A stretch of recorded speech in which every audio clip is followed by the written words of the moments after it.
Okay, this is Coming to England, Chapter 5. This is called the Baptism. When you're 6 or 7 years old and are made to go to church regularly, it can seem like you were there for most of your life. Every Sunday morning, Mommy would dress us in our Sunday best.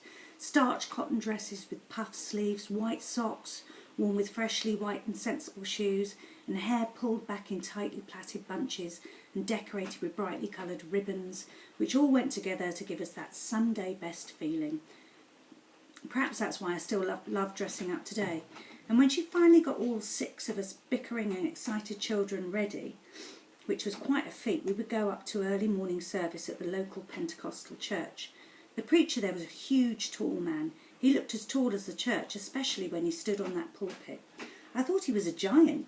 He had a rich, dark, ebony sheen onto his skin, and it was truly black. His expressive eyes shone like a torch when he spoke to us, and you wouldn't dream of not paying attention, even though sometimes it was hot and uncomfortable. The women always brought their fans with them, which they would wave continuously as they shouted hallelujah every now and then. At a certain point during the service, the children would go into a room off the main part of the church. There we would have our own special service and be told Bible stories that taught us how to care for each other. We had to recite the 10 Commandments and say prayers to our family and friends. I always had a good feeling inside when I said my prayers. It was a contented feeling of true happiness and of understanding the difference between right and wrong. There's a really nice little illustration in that one.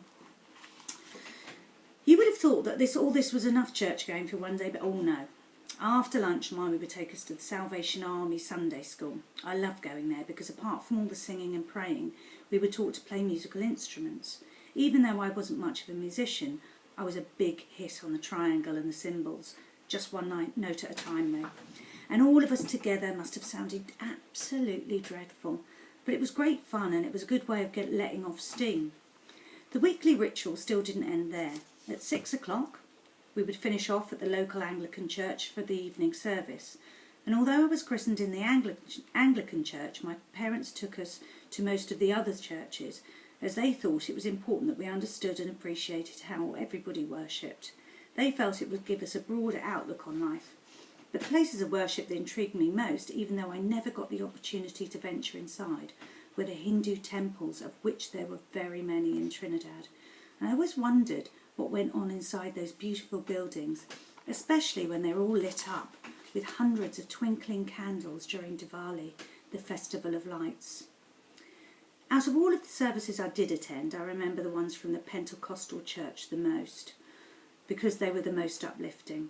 The rejoicing from the congregation almost raised the roof.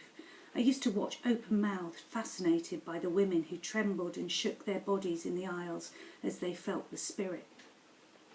One Sunday, instead of going to church, we all went to a river to see a baptism ceremony. Everybody was dressed in white, the women and girls in long flowing dresses with white scarves wrapped up as turbans on their head, and the men and boys in white shirts and trousers. The tall preacher man looked even more gigantic than ever as he stood at the water's edge. He spread out his arms, looked up to the sky and prayed for the souls of the people to be blessed. Then he called forward all those who wanted to be baptised, and one by one, after a prayer with each, he ducked them under the water 3 times. They came out drenched but rejoicing, all except the children, who seemed a little bit overwhelmed by the whole experience.